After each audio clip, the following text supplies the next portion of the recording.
¿Qué tal? Muy buen día, amada iglesia. Continuamos nuestra serie del estudio de la palabra, que es todo el Nuevo Testamento. Y bueno, hoy nos corresponde la segunda carta a los tesalonicenses. Esta carta es muy similar, muy parecida a la primera. Bueno, pero el apóstol aquí sigue haciendo énfasis en el regreso de Cristo y sigue afirmando a la iglesia en su fe. Entendiendo esto, el apóstol Pablo fue una persona fuera de serie, fue una persona muy especial que le fue revelada muchísimas cosas acerca de la palabra de Dios. Es una de las personas muy importantes porque la mayoría del Nuevo Testamento fue escrito por él. Dios le reveló, Dios le mostró la verdad, y entonces él empezó a mostrar esta verdad que está en Cristo. Y sabemos que para nosotros el mentor de mentores es el Espíritu Santo. Algo que nosotros tenemos que entender, que en nuestra vida siempre o cometemos errores, pero existen dos formas muy comunes en las cuales nosotros podemos adquirir sabiduría. La primera es cometiendo errores, ¿verdad? Mucha gente dice que de los errores se aprende, aunque también sabemos que hay gente que ni con los errores aprende. Y la segunda es escuchando a mentores entendidos, escuchando a gente entendida, gente que puede ahorrarnos el camino, gente que puede ahorrarnos errores para que nosotros podamos caminar, para que nosotros podamos vivir de acuerdo a los diseños que Dios ha trazado para nosotros. Y bueno, hoy quiero hablarte acerca de 6 aspectos acerca de los mentores. Cuando hablo de mentores, puedo estar hablando acerca de los 5 ministerios: apóstoles, profetas, evangelistas, pastores y maestros, o algún líder que esté guiando a las personas en esta verdad presente. Entonces, quiero hablarte 6 aspectos acerca de los mentores, porque necesitamos entender cuando nosotros estamos yendo o estamos siendo guiados por una persona entendida, por una persona que tiene el conocimiento para poder llevarnos a vivir de acuerdo a la voluntad de Dios. Lo primero que tenemos que entender es que un mentor es la llave maestra para sus discípulos. No es lo mismo ser un congregante, no es lo mismo ser un cristiano que ser un discípulo. De hecho, Jesucristo vino a buscar, vino a formar discípulos. Es muy distinto, y eso sí quiero hacer énfasis, ser solamente un cristiano a decir soy un discípulo, porque un discípulo es alguien entendido. Un discípulo es aquel que busca conocer esa verdad, que busca vivir, que busca caminar y que busca ser como su maestro. Entonces, nosotros tenemos al maestro de maestros, que es Jesucristo, y somos guiados por el Espíritu Santo. Entonces, un discípulo o un mentor debe de afirmar a las personas en Cristo. La tarea de todo mentor es afirmar a la gente en Cristo. No ser el que sobresale, sino que afirmar a la gente en Cristo. También un mentor lo que hace es dar un mensaje de paz, un mensaje de esperanza, un mensaje que coloca a la gente en las realidades en Cristo, en la verdad presente. Y la segunda carta a los tesalonicenses, en el capítulo 1, versículo del 1 al 2, cita de la siguiente manera: nosotros, Pablo, Silas y Timoteo, escribimos esta carta a la iglesia en Tesalónica, a ustedes que pertenecen a Dios nuestro Padre y al Señor Jesucristo. Que Dios nuestro Padre, el Señor Jesucristo, les den gracia y paz. Algo que tenemos que entender nosotros es que todo don viene de Dios. Entonces, toda gracia, todo regalo viene de parte de Dios a nosotros. Y Él es el que nos da gracia y paz. Él es el que trae gracia y paz a nuestra vida. ¿Y cómo lo hace Dios todo esto? Pues a través de la Escritura. A través de la Escritura se nos imparte. A través de la Escritura Dios nos ilumina, Dios nos encamina, Dios nos muestra esas verdades para que nosotros podamos caminar en esas verdades. Lo segundo es que un mentor transfiere sabiduría a las personas a través de sus relaciones, a través de la gente con la que se relaciona. Adquiere sabiduría, pero también transmite sabiduría a aquellos que está mentoreando. Nos acorta el camino para que nosotros podamos caminar y podamos vivir de acuerdo a la voluntad de Dios. La segunda carta a los tesalonicenses, en el capítulo 1, versículo del 3 al 6, cita de la siguiente manera: Amados hermanos, no podemos más que agradecerle a Dios por ustedes, porque su fe está floreciendo y el amor de unos por otros creciendo. Con orgullo les contamos a las demás iglesias de Dios acerca de la constancia y de la fidelidad de ustedes en todas las persecuciones y privaciones que están sufriendo. Dios usará esta persecución para mostrar su justicia y para hacerlos dignos de su reino, por el cual sufren. En justicia Él les dará su merecido a quienes los persiguen. Y algo que tenemos que entender nosotros, ¿con qué tipo de gente nosotros nos estamos relacionando? Es importante el saber, el entender con qué tipo de gente nosotros nos estamos relacionando. Y también necesitamos entender y sabemos que Dios es justo, ¿verdad? Y que todo aquel que trate de hacer algo en contra de un hijo de Dios o en contra de alguien que está caminando de acuerdo a la voluntad de Dios, pues dice la Escritura que va a recibir aquello que merece.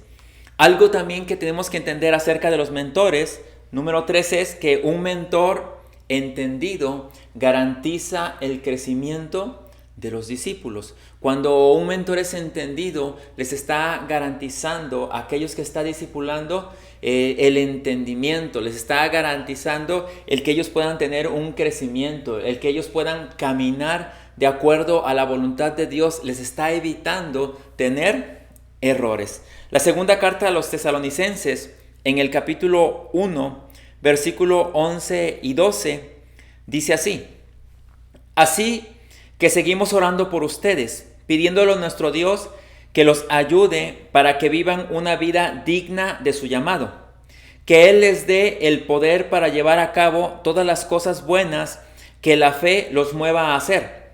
Entonces, el nombre de nuestro Señor Jesús será honrado por la vida que llevan ustedes y serán honrados junto con Él. Todo esto se hace posible por la gracia de nuestro Dios y Señor Jesucristo. Entonces, ¿qué es lo que hace Dios?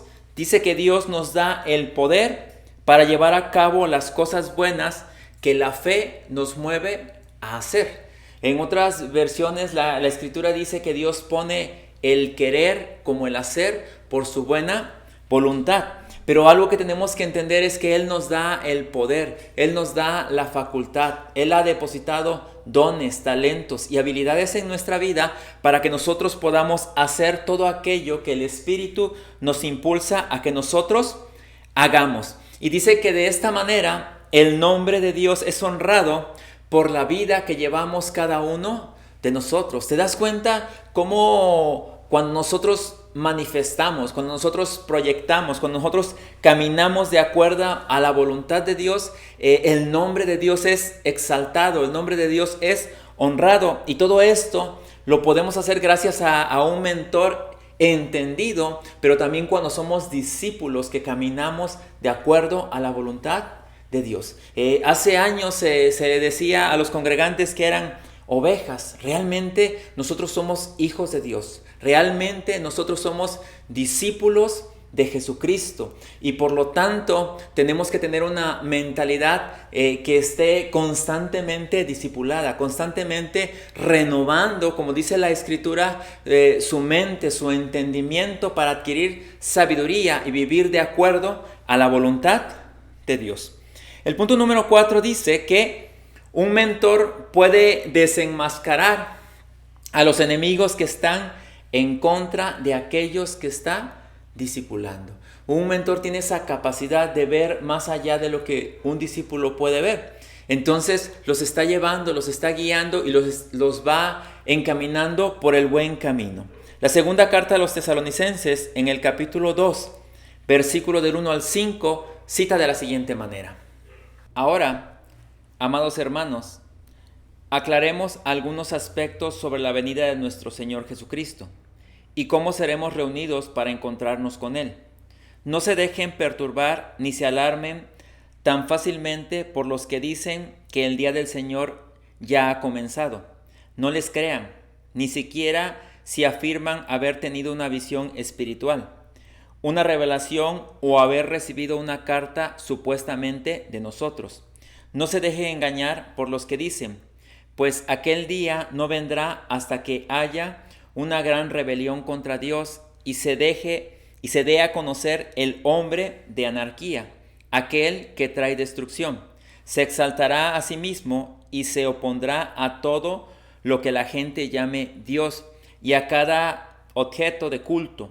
Incluso se sentará en el templo de Dios y afirmará que Él mismo es Dios. ¿No se acuerdan que les mencioné todo esto cuando estuve con ustedes? Y vemos cómo un mentor nos puede alertar, nos puede mostrar y puede desenmascarar a aquellos que quieren usar el engaño o el error para engañarnos a nosotros. Porque un mentor lo que hace con aquellos que está mentoreando, con los discípulos, es afirmarnos en la verdad presente, para que ellos puedan distinguir, para que ellos puedan discernir, para que por la acción del Espíritu Santo ellos puedan ser entendidos en la verdad en la cual nosotros estamos siendo colocados. Nosotros podemos callar las voces equivocadas por medio de la verdad que es la palabra de Dios. El apóstol Pablo hace mención de esto porque había en ese entonces algunos hombres que usaban la escritura para persuadir a la gente, para querer engañar a la gente y diciéndoles que la venida del Señor ya estaba próxima, pero también usando escritos del apóstol Pablo y que decían que se los había dado a ellos. Entonces vemos cómo hay gente que siempre ha querido sacar ventaja en cuanto a la escritura. Y por eso es importante que como hijos de Dios seamos entendidos, que no, como lo dice el apóstol Pablo, que no seamos llevados de acá para allá por cualquier viento de doctrina o cualquier enseñanza que no está de acuerdo a la verdad que está en Dios. También un mentor tiene la capacidad de ver cosas que a veces los discípulos no pueden ver, pero también un mentor traza la palabra de la manera correcta. La segunda carta a los tesalonicenses, en el capítulo 3, versículo del 6 al 14, dice así: Y ahora, amados hermanos, les damos el siguiente mandato en el nombre de nuestro Señor Jesucristo. Aléjense de todos los creyentes que llevan vidas ociosas y que no siguen la tradición que recibieron de nosotros, pues ustedes saben que deben imitarnos. No estuvimos sin hacer nada cuando los visitamos a ustedes. En ningún momento aceptamos comida de nadie sin pagarla. Trabajamos mucho de día y de noche a fin de no ser carga para ninguno de ustedes. Por cierto, teníamos el derecho de pedirles que nos alimentaran, pero quisimos dejarles un ejemplo a seguir. Incluso mientras estábamos con ustedes, les dimos la siguiente orden: los que no están dispuestos a trabajar, que tampoco coman. Sin embargo, oímos que algunos de ustedes llevan vidas de ocio, se niegan a trabajar, se entrometen en los asuntos de los demás. Les ordenamos a tales personas y les rogamos en el nombre del Señor Jesucristo que se tranquilicen y que trabajen para ganarse la vida. En cuanto al resto de ustedes, amados hermanos, nunca se cansen de hacer el bien. Tomen nota de quienes rehúsan obedecer lo que decimos en esta carta. Aléjense de ellos para que se avergüencen. Y bueno, el apóstol Pablo está alineando a la iglesia al diseño divino. ¿Cuál es este diseño? La productividad. Él está haciendo mucho énfasis en la productividad. Él está haciendo mucho énfasis en que aun cuando él estuvo con ellos, cuando convivió con la iglesia, les dijo que nunca fue carga, nunca les exigió de más. Al contrario, dice que él trabajaba. Él pagaba aquello que él necesitaba. Dice, y aunque tenía el derecho y aunque podía hacerlo, dice, siempre pagamos aquello que nosotros usamos. Un mentor nunca abusa de la gente. Un mentor nunca vive de la gente. Un mentor, su interés es la extensión del reino. Su interés es que la gente sea entendida. Su interés es que la gente sea productiva.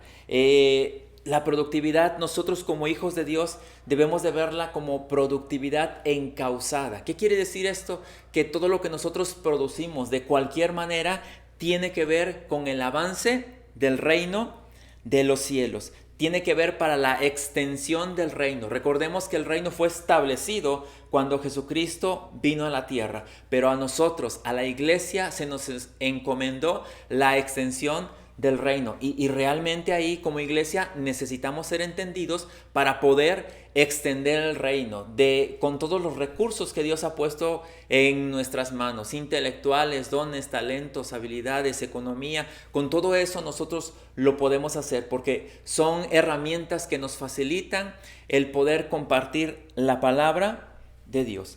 Y bueno, el punto número 6 es: un mentor está más interesado en tu éxito porque tu éxito garantiza el avance del reino de los cielos. La segunda carta a los tesalonicenses, en el capítulo 2, versículo del 13 al 15, dice de la siguiente manera: en cuanto a nosotros, no podemos más que agradecerle a Dios por ustedes, queridos hermanos, amados por el Señor. Siempre estamos agradecidos de que Dios los eligió para que estén entre los primeros en experimentar la salvación. Una salvación que vino mediante el Espíritu, quien los hace santos y por creer en la verdad. Él los llamó a la salvación cuando les anunciamos la buena noticia. Ahora pueden participar de la gloria de nuestro Señor Jesucristo. Con todo esto en mente, amados hermanos, permanezcan firmes y sigan bien aferrados a las enseñanzas que les transmitimos tanto en persona como en carta. El éxito de la iglesia depende de entender, vivir y obedecer la palabra de Dios. Necesitamos entender la palabra de Dios. Necesitamos vivir la palabra de Dios. Necesitamos caminar en esa verdad, porque cuando Jesús dijo yo he venido para que tengan vida y vida en abundancia, estaba hablando de su propia vida que él había impartido, del Zoé de Dios, de la vida increada. Dice yo he venido para que ustedes tengan Zoé, para que tengan una vida espiritual y esa vida sea en abundancia. También dijo que aquel que bebiere del agua que él nos daría, dice, de su interior brotarían ríos de agua viva, y esa agua viva es él mismo expresándose, es él mismo manifestándose a través de cada uno de sus hijos. Entonces te decía que el éxito de la iglesia depende de entender, vivir y obedecer la palabra de Dios. Y bueno, la escritura en el libro de los Proverbios, en el capítulo 2, versículo del 10 al 13, dice de la siguiente manera: pues la sabiduría entrará en tu corazón y el conocimiento te llenará de alegría. Las decisiones sabias te protegerán. El entendimiento te mantendrá a salvo. La sabiduría te salvará de la gente mala, de los que hablan con palabras retorcidas. Estos hombres se alejan del camino correcto para andar por sendas tenebrosas. ¿Te das cuenta todo lo que está diciendo esta porción de la escritura? En este libro de los Proverbios dice que la sabiduría entrará en tu corazón. Cristo, la sabiduría de Dios, ha entrado en el corazón de cada uno de aquellos que le han recibido como Señor y Salvador. Cada uno de aquellos que son hijos de Dios, la sabiduría ha entrado en su corazón. Y dice que nos llenará de ese conocimiento, dice que nos llenará de alegría, pero también nos llevará a tomar decisiones sabias, que esas decisiones sabias nos van a proteger. Es importante, iglesia, que atendamos esto. Estamos en un tiempo que debemos de tomar decisiones sabias, porque las decisiones sabias nos protegen. El poder entender nos da protección para que podamos vivir de la manera correcta aquí en la tierra. Y bueno, también dice que esa misma sabiduría nos protegerá de la gente malvada, de la gente perversa. Necesitamos ser entendidos, necesitamos caminar de acuerdo a la voluntad de Dios. Iglesia, estamos viviendo tiempos en los cuales los hijos de Dios debemos echar mano de la sabiduría divina para tomar decisiones correctas en todos los aspectos de nuestra vida. Tú sabes que estamos en tiempos donde se deben de tomar decisiones correctas, decisiones que pueden cambiar el rumbo de un país, que pueden cambiar el rumbo de una nación, que pueden cambiar el rumbo de muchas cosas. Entonces necesitamos tomar decisiones correctas, echar mano de la sabiduría divina. Para nuestras decisiones, los intereses del reino de los cielos están sobre cualquier otra cosa, pues esas decisiones nos protegen y nos mantienen a salvo de gente corrupta, nos mantienen a salvo de todo tipo de corrupción. Por eso es importante que nosotros tomemos decisiones con sabiduría. Iglesia, los mentores han sido dados por Dios para capacitar a los santos para la obra del ministerio. Necesitamos ser entendidos también como iglesia y saber reconocer cuando estamos ante un mentor, ante alguien que nos está llevando, ante alguien que nos está encaminando a vivir de acuerdo a la voluntad de Dios, alguien que nos está llevando a caminar en Cristo, alguien que nos está impartiendo esa verdad que está en Cristo. Y fíjate lo que dice el libro de los Proverbios en el capítulo 11, versículo 14. Sin liderazgo sabio, la nación se hunde. La seguridad está en tener muchos consejeros. Necesitamos, como hijos de Dios, tener un liderazgo sabio. Necesitamos, como hijos de Dios, ser entendidos en elegir gente que nos esté llevando a vivir de acuerdo a la voluntad de Dios. Y para eso es necesario que cambiemos nuestra mentalidad de simples congregantes o de ovejas, como en algún momento se dijo, a tener una mentalidad de gente entendida, a tener una mentalidad de discípulo. Que un discípulo, ¿cuáles son aquellas características? Una persona disciplinada, es una persona que quiere seguir adelante, es una persona que tiene como mira caminar de acuerdo a su maestro. Y recuerda, no aquel que lo está discipulando, sino aquel que nos llamó de las tinieblas a su luz admirables, que es Jesucristo. Entonces, iglesia, yo te invito a que tú camines en esta verdad, a que vivas esta verdad, a que eches mano de todos los recursos que Dios ha puesto en tus manos para que podamos vivir de acuerdo al orden establecido por Dios. Oramos, Padre, gracias porque tú nos has hecho gente entendida. Gracias porque sabemos que tú has colocado en nuestra vida mentores, que tú has colocado en nuestra vida gente que suma, gente que nos impulsa al avance del reino. Te agradezco por cada uno de aquellos que tú has puesto en nuestro entorno, que ha edificado nuestras vidas y que nos ha puesto en la roca que es Jesucristo. Y te pido, Señor, que tú les des aún más sabiduría, más entendimiento, iluminación, para que ellos puedan seguir guiando a tus hijos, para que puedan caminar en esos diseños. Gracias te doy en el nombre de Jesucristo. Amén. Amén. Y bueno, iglesia, yo les sigo haciendo la invitación a que tú sigas leyendo la Escritura, realmente leer la Escritura, y esto que estamos haciendo semana con semana, leer un libro de la Escritura, en este caso hoy corresponde la segunda carta a los tesalonicenses, va a enriquecer tu vida, va a fortalecer tu fe, va a afianzarte en la roca que es Jesucristo. Nos vemos a la próxima, les envío abrazos, bye.